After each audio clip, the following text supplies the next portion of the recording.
Yes, sir. It's your boy Kyle the Kid, Mega the Boy, and welcome to another episode of Vibe with your boys. Yes, sir. Where culture meets the vibes. Mega, how you living? How you feeling? Wait, what was that? Wait, what?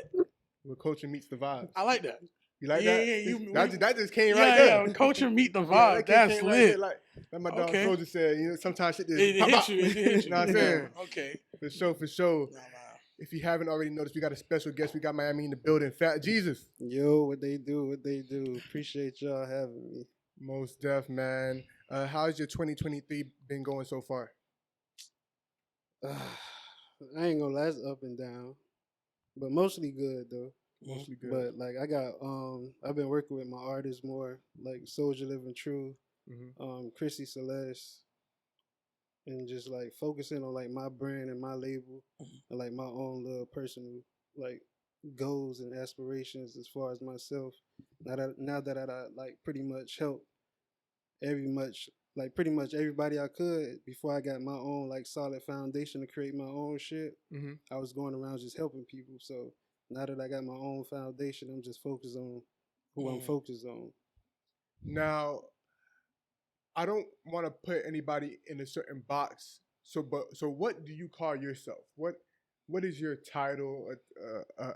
Something that you know that can cover all that you do. Mr. Get It Done. That could One title.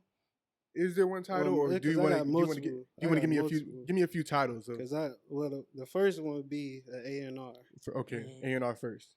A fake DJ. And I say a fake DJ because I use virtual DJ, and I know how to scratch and like use the equipment and shit, but I literally just use my laptop. So all my mixtapes, like every mixtape I done did or everything you heard on my tag, and I literally mix that shit on like virtual DJ. So I never really use like a turntable. So that's why I say that I'm a fake DJ. Somebody booked me for a party to DJ or event, I just take my laptop. Like, okay, so that's stuff you get booked for every now and then to do. Yeah, I don't do that no more though. Like, Okay, if they paying me a nice dollar, I'll do it. But I usually like don't do that. Like that's something I don't do. I just genuinely like to make mixtapes and shit like that. Got you. But what would be another title? My other title would be producer, of course. I know how to make beats.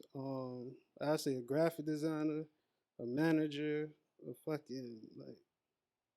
I do a lot of shit, but I ain't gonna lie. The motherfucker sound like he got the key to the streets, ain't he? Yeah. I literally do everything. The only thing I don't do as far as like entertainment wise is rap or sing. Okay. But you stay out of that. Yeah, I gave up on that. Oh, okay. So I've been in acting, like I've been in YouTube, like little movies and shows and shit. So it's like I literally did a lot of shit. For sure. Now, originally from Miami. Of course. Born and raised? Born and raised. What part? I grew up in Liberty City, known as the city. And then when I was like 7 or 8, I moved to Carol City. And I grew up there. All right. Now, through your whole journey of your youth, I'm sure you went through, you know, the side of living in Miami and growing up. When did the music strike? At what age did the love for music strike? I'll say when I was around like 7 or 8, because my mom used to have a big ass CD book, and I used to like just go through her CD book and just because she had a little stereo, you know, back in the days we had the CD player, so I used to just go in and load like 6 CDs up and just go through them type shit. And then scratching everything up.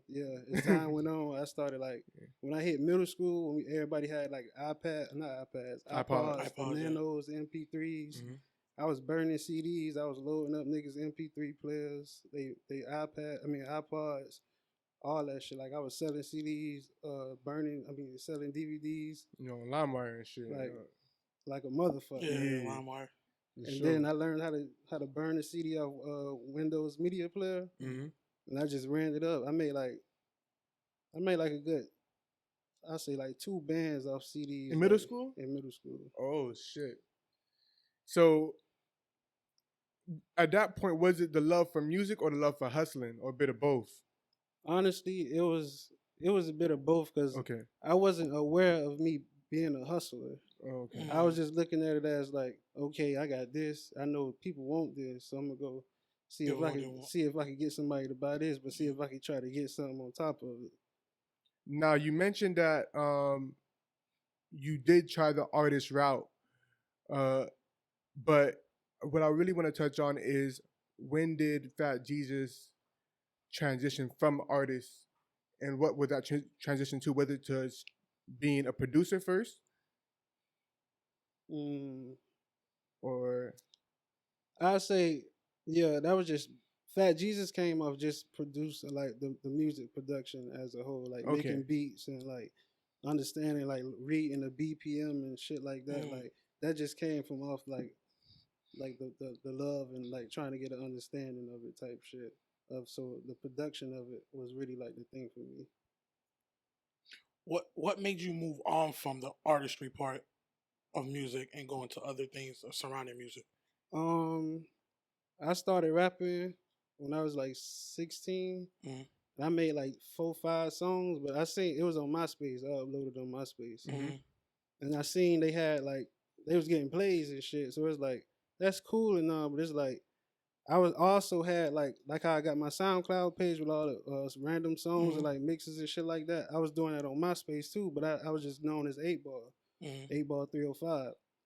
So as I was doing that, I seen the reaction of me doing it as a DJ and as opposed to me being an artist. It would take half of the time and work if I just go keep mixing these nigga songs, speeding them up, whatever, blah blah blah, Mm-hmm. and I get attraction and actually build from a producer side and like go get my own artists and create my own original shit Mm-hmm. on top of releasing all that other shit in the midst of my own work. That's how I like figured it out type shit. Mm-hmm.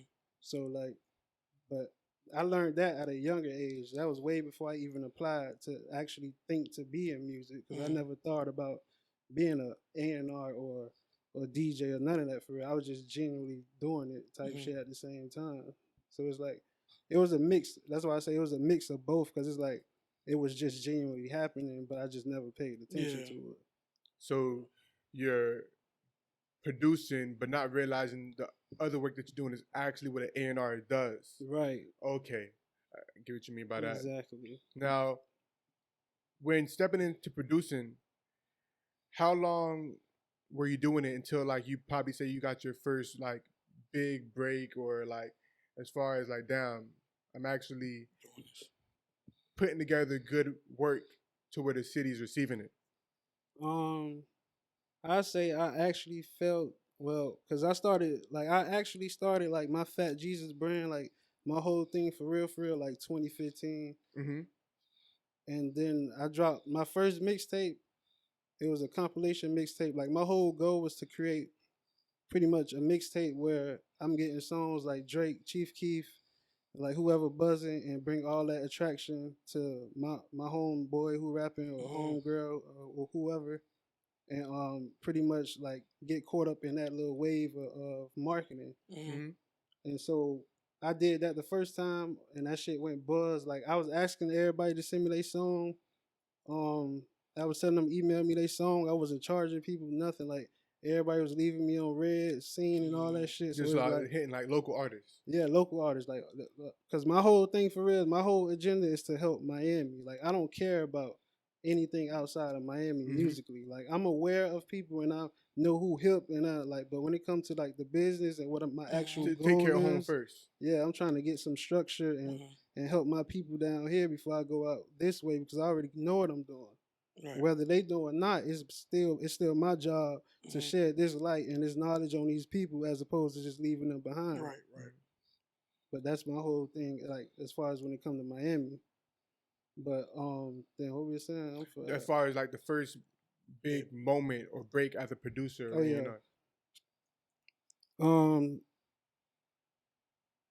I'd say when I dropped the Miami Got Next mixtape, I think this was like 2016 or 17. Mm-hmm. And I got my mixtapes, they was promoting it too. I had it on the front page.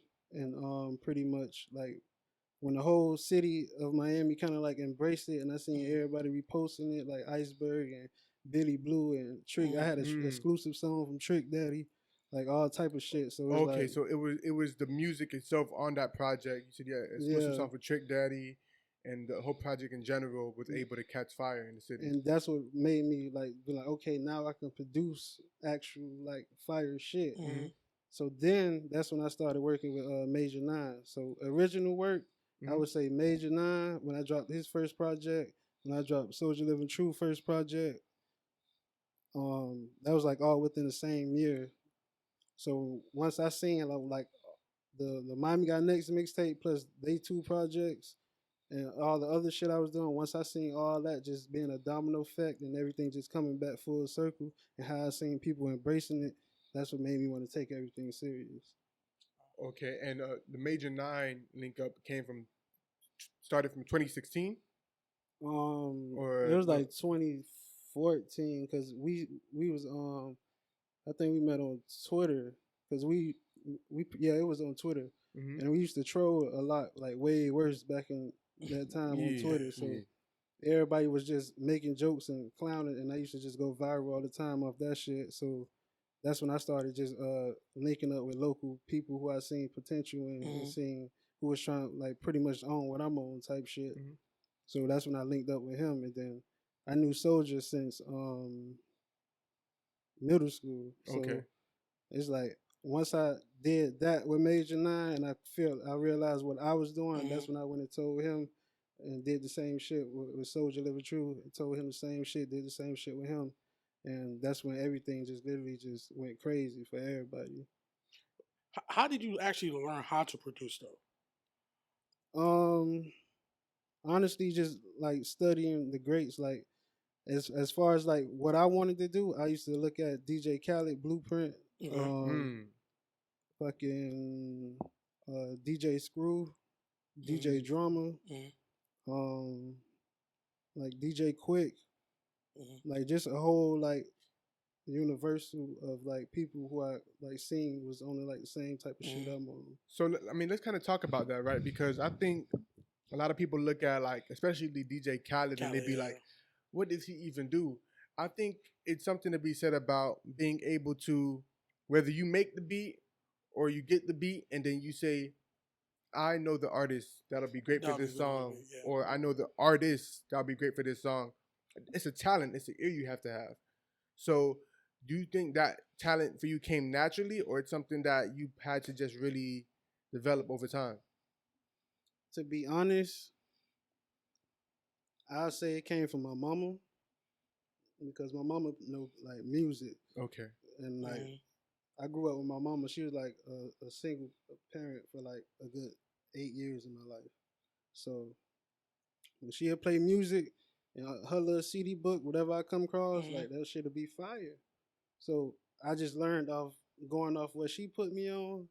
And then as time went on, if I hear some shit that just don't mix well in my ears, or I just feel like it don't hit right, or I don't feel nothing from it, that shit trash. But I ain't gonna like degrade you or make you feel bad about it. But some people get like that instantly as a defense mechanism.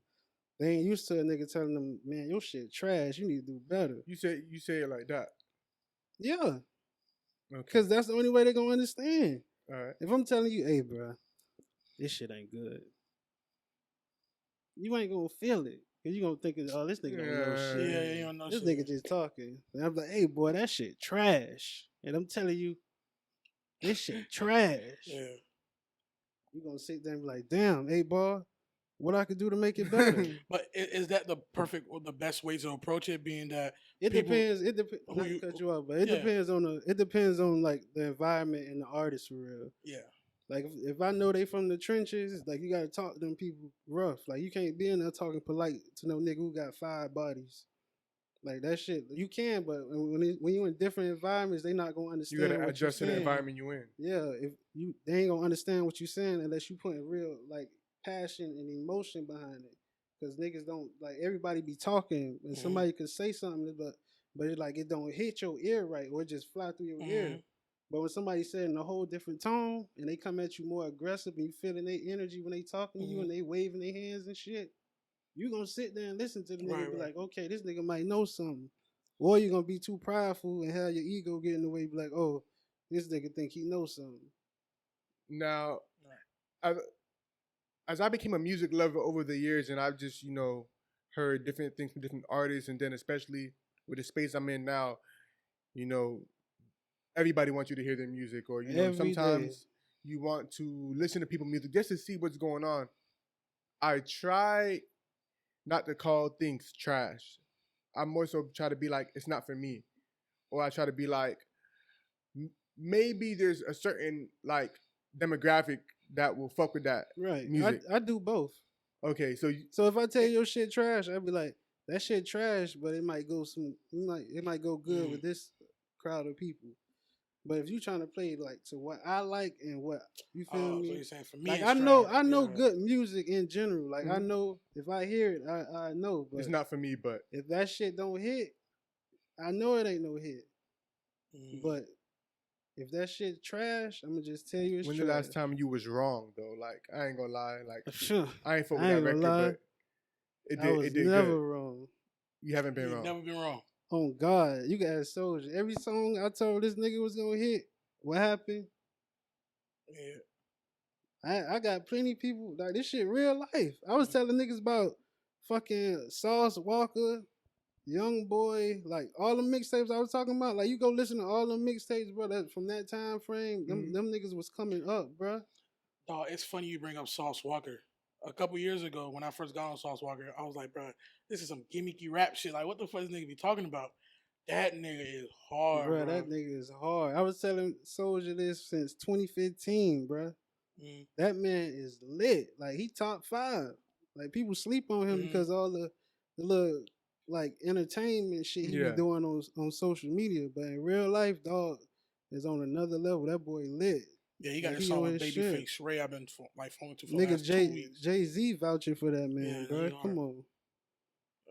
Now, with all your success and then you coming together with Major 9, you were like producing all the beats for a lot of those projects. I was just orchestrating it, telling him to get this artist on this song, or we could use this song. Then I like the track list, like the whole order and the little mix it got on it to speed it up a little bit. Like, cause those projects have your name on it. Like, that's just like my little twist on it. Like me pretty much hosting it.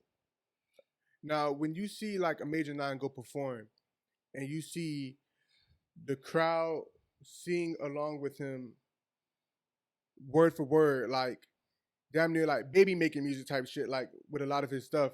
Are you looking at that like, damn, I'm responsible for that? Like some of that came from our work together. I ain't gonna say I'm responsible. Yeah, not responsible for it, but like some of it came from our work together. I always feel like anybody I work with, regardless, like anybody I go, whether they make it that big or not, like I look at everybody like I've been knew bro was a star way before. Like people, I've been looked at him while he's playing football. While he was like, I ain't never like try to hinder that or like downplay him. Like he put his own work in. You feel me? Like, and I just was there to put my little twist on it and do whatever I can to help him get to his next level and vice versa. But as a whole, I always be like, that's lit because that's what I imagine. Like years before, way before people was, you feel me? You had the vision for it. So it's like even with Soldier, like I know he's a star. Once the world see it, they gonna see the same shit. That's why I've been fucking with brother just the same as much as doing the same shit as with him. Like I know these people are stars. I know what the fuck I'm talking about. I'm not here to like be a fucking prophet or nothing. But like I literally like live up to my name musically. Like I know who's gonna pop. Like I got so many people that's on the verge of coming up that people don't even know about, and it's like, this shit is real. So it's like at this point, niggas just here. Like I'm just warning niggas. Like this is what's gonna happen. Let me ask you this: what is the role of an A&R in an artist's career? Honestly, that's the person who's supposed to like guide you in the way, guide you in the right way when it comes to the music. Like that person should know who's popping as far as like who's in the budget of you getting a feature to tap in. And random cities, tapping in with producers, like creating the artist sound, making sure the artist is actually learning the business behind the music business, like pretty much like nurturing and giving them all the game that you pretty much absorbing. That is your role as an A&R. You just have to pick and choose the artist that's worth doing it for. So it's like anybody could be an A&R, but it's literally just how you approach it or how you gonna like work your little situation. Because it could be 4 or 5 niggas in a clique, and like 3 of them niggas, 4 of them niggas could be A&Rs, but they don't know that. Yeah. So it'd be just small shit. So A&R in Miami is like a slep, like that's like a sleeper. Like anything like music business wise, like they don't. I don't. It's not too many people thinking on that level. Everybody worrying about being a rapper, a singer, or a producer, or a DJ. That's it. Now, one thing I've seen from you since I've been tapped in with you is that, of course, you have the track record of being able to say certain stuff, but you also not shy about talking your shit as far as like what you've done, what you're able to do, what you believe your gift is. How is that received though? Because of course, a lot of people hit you up. They want your help. They want your expertise. But at the same time, it's like egos get in the way and things like that. Do you ever find yourself having to like kind of lower yours, or how does that work? To be honest, I don't lower shit. Because if you get offended by me, that means you ain't for me. Like if you look at me as a problem and you saying, "Oh, this nigga crazy," you judging me off tweets and shit. You don't know shit for real. Because in real life, I'm like, I'm the same person, but I'm just humble. Like that's just literally thoughts, and I just know how to provoke people. You feel me? Pretty much like Charleston White, what he do. Yeah. Like except mine is the snitching. Yeah. ain't no ratatouilles over here, but. Mine is the snitching and all that shit, bro. I literally just help people, bro. Like I go around my community in Miami as a whole, help people learn businesses. I done help hundreds of people create LLCs. Like it's just small, little simple shit, and it's like I just go around just helping people. What does that do for you internally though? Because of course you want to see your people win, you want to see the city win, but internally there has to be like a satisfying feeling from it though, right? Like. Honestly, it's bittersweet because it's like I gotta be the sacrificial goat. Like I gotta be the one to go through all this bullshit just to get this little bit of light and recognition that I'm getting, as far as like in Miami as a whole, as far as like our community musically coming together and actually doing shit. Like a lot of people don't understand and realize what's going on because they just too close to it. But when y'all who on the outside looking in, y'all can see what's going on and y'all see my influence and what I do. So it's just totally different. And it's kind of like, for me, that's why I say I'm a sacrificial goat, because by the time I do blow up or God forbid die, that's when they go on to praise me and be like, "Oh, 8Ball did this, 8Ball did that, 8Ball did this. Like, why y'all wasn't doing all this when I was here?" So it's like, shit just different. But me personally, I just know God put me on this earth to like help people and guide my people and the people as far as like my tribe and what they want to do with their goals and their dreams. Like all that is like it play a role in my life as far as like motivation, and I get like motivation from helping people. Now, recently you said some comments as far as you feeling like you have to leave Miami soon. Yeah, I be trolling though. I never leave Miami.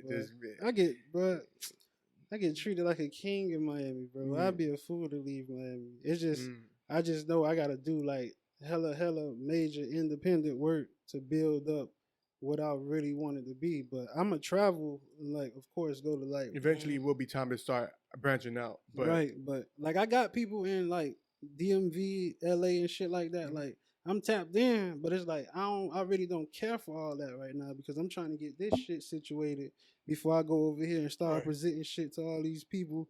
And they be like, "Damn, this nigga over here just talking. None of these people about shit." So it's like I gotta make sure my shit together as far as like me and my goals and my plans before I go actually worrying about somebody else shit. I go drag somebody else, go get $1 million from them. I'm in debt for nothing because I don't have a team of artists to do what I need them to do type shit. How hard is it working with an artist that have their own vision, their own goals for their career, but you look at it and it's like, nah, bro, you should really be going this way. How hard is it to balance that? Honestly, if I'm genuinely not behind them, or if I'm not like getting paid a certain amount, Mm-hmm. I can't really care. Like, so if I know this artist is trying to do something, is the only thing I could do is what I can, the best of my ability, whatever amount of money you give me. If you give me $5,000, I'm finna take that 5,000 to help you. People thinking that 5,000 going to me. It don't work like that. That 5,000 is going to go to the nigga I got a plug on. Let's say Complex. I got to pay him 200. I got somebody that's gonna write a bio, give you a profile, a website, all that shit, 300. Like, it's shit I'm paying for. But they looking at it like, oh, it's just like I'm just giving this nigga $5 just to do nothing. So it's like, I don't know, but it's hard to explain for real, because it's like it really depends on the situation. Because it's sometimes it be random people that I come across and we'll just click and they'll just everything will flow, and then there'll be some people I knew all my life and they'll try to come do some shit, and it's like you got the passion for it, but it's like I can't create with you because it's like it ain't nothing there. Yeah. So it's like it really is like an energy thing. Like when it comes to the music as a whole, it's really about like your energies and who you around a lot, bro. And that's real, because you have certain artists, whether it's with producers, DJs, whatever, or other artists, they come together and they just make magic. Exactly. They just like figure it out. It's way different, because you could, let's say for example, you could get Young Thug. He come down here for the weekend. He got booked at KOD or some random shit.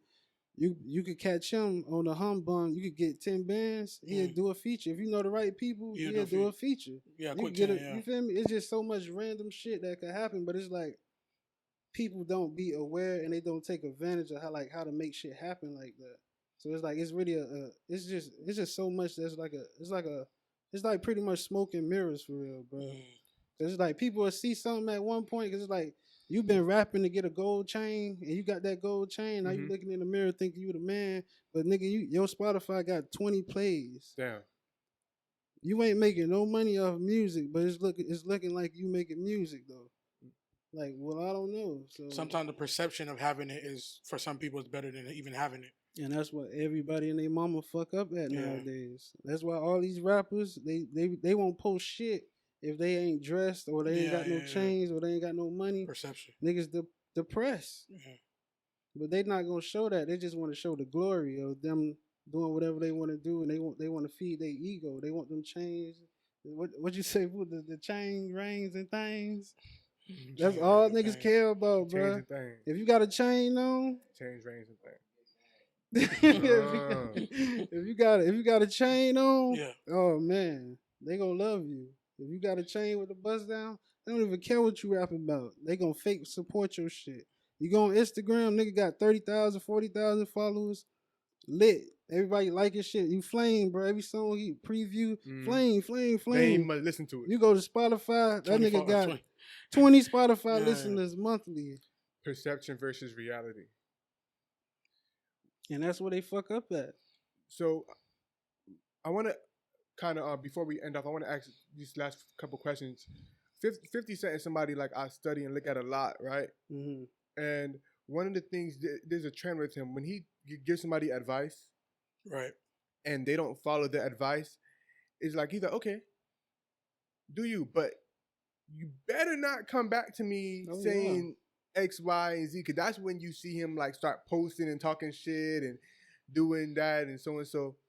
How do you approach it? You tell somebody, no, I think you should do this, or I feel like you should drop this or do that, whatever, and they be like, nah, man, I got this, man, da-da-da-da. Yeah. And they come back like, I ain't gonna lie, but I fucked it up, da-da-da-da. That's when they gotta pay that fuck nigga fee. They gotta pay the fee. So you can unfuck them, like unfuck the fuck up. Pretty much, because now right, you went from, let's say you could have did a project with me. You went from doing the project with me to you want to tell me how you finna go do a project. You get what I'm saying? So now, if I done discuss the whole project, like my producers who I want to use, this, blah, blah, blah, and then you come do this, I'm like, okay, let me see what you do. And then they come back to me. I mean, technically, it's still with you, but it's like creative differences. Like, they just want to do this, like, or it gotta be how you mapped it out. It depends. It truly depends on the Okay. artist. Because if it's somebody who I like genuinely connect with as a person, and I know that I trust they judgment, Mhm. I would let them lead creatively. The Okay. most I do with them is like literally pick the beat, and I just tell them y'all come up with something to rap about, and then Gotcha. we bounce off ideas like that. Mhm. But if it's somebody who don't know what they doing, they just gotta shut the fuck up and just be Let me draw. quiet Let me draw because the you don't car. know what the fuck you doing. Right. Like you ain't got a million plays. I ain't see you. You feel me? I don't see nobody posting your shit. Mm. Like everybody dropping flame emojis, but you never hear shit. That'd be my thing. Like you go on the streets, you don't hear nobody say, "Hey, play that," or "Play this," or you don't hear nobody saying your dog's name. But everybody on Instagram, Flames. flames. These niggas liars. y'all better watch y'all circle, man. Them people not streaming y'all music. They lying. I be looking at everybody numbers, especially in Miami. Y'all be lying. Cut that out. Yeah. Nigga tell you that everybody tell you that they listening to your song. 100 people tell you, you go look at your shit like, certain that adding up. We are listening to Yeah, it. we Like, are That's why them labels don't fuck with Miami artists, bro. It be all an image. They don't be like Miami rappers lazy, or they tired, or they just stuck in the trends, or like the strip club and all that shit. Yeah, they perform at the strip clubs. Yeah. But you know, hey, only ones who gonna pop for real is the ones who know what's going on. Once you try to avoid that, like it's a cool learning experience, and that's how like you can really get your face out there if you really nobody. But if you got some type of clout and you got some type of name or some type of followers, you could just genuinely build your shit up organically off the internet, bro. All you gotta do is drop music. That's all you key, gotta man. do, bro. People be recording every day 5-6 songs and never drop no music. Hard Drive Records. Hard drive. Oh shit. Hard Drive Records. Crazy. Them boys That's tripping because they don't understand the value of it. And then 9 times out of 10, they probably rapping on the YouTube beat. So it's like so once you do drop it, it's a whole bunch of It's clearances. very limited to what you could do. that shit. Once that shit, some producers know what they doing. They copyright all their shit, and that shit get flagged instantly. As soon as you post it. So it's like once niggas learn that, or once niggas learn from that, they'll be in a better position from the niggas that been rapping lately, because niggas don't know what they doing. They just rapping, bro. Now, one of the last things I want to touch on with great power, or with how well connected you are, comes a responsibility. Right. I guess you could say, right, to where you kind of have to distribute. Well, I don't know how you do it, but it seems like you would kind of have to distribute how you show love or how you show support. Right. Not everybody can get the same support at the same time. You can't spread yourself thin and post 20 niggas on the same day. You're Like right. sometimes I might post you this week, I might post this person that week. Exactly. Women, and I see you work with women as well, female artists, to where you may want to make sure that they get the appropriate love, because it's even harder sometimes to break women. Right. How do you go through that process of deciding who's going to get your attention now or your support now? Genuinely, based off they vibes, they like I say, based off like them as a person.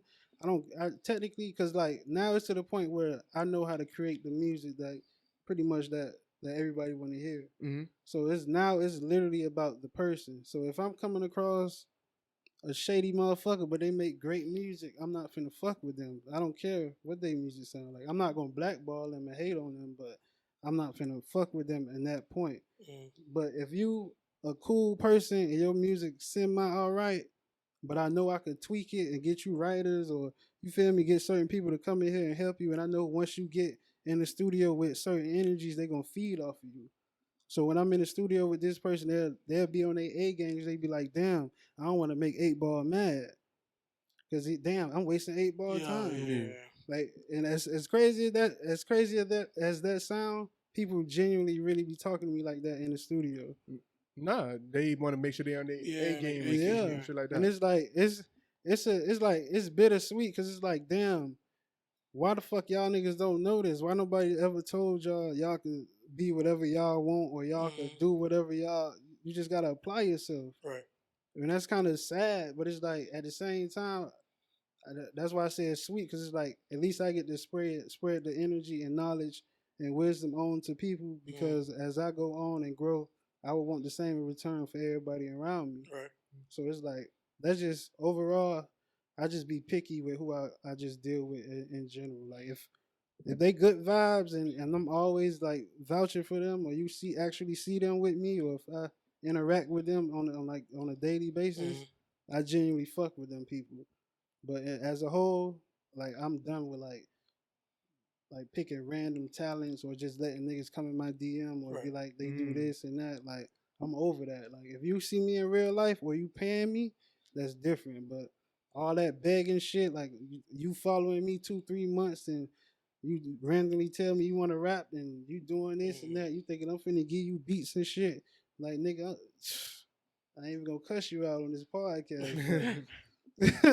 Niggas be trying it, bro. Yeah. And it's like it's no like I get no real value from helping people no more down there as far as like Miami. So it's like unless I genuinely could see or vision them being this star or being this whatever they trying to be, outside of that, I'm done like trying to like listen to random niggas, bro. Now, let the people know what they can expect from Fat Jesus moving forward. I mean, 2023, we're almost at the halfway point. You got any projects? I know you got your hands in a few different pots. What's cooking for the rest of 2023? Well, first I'm finna drop me and Chrissy Celeste project.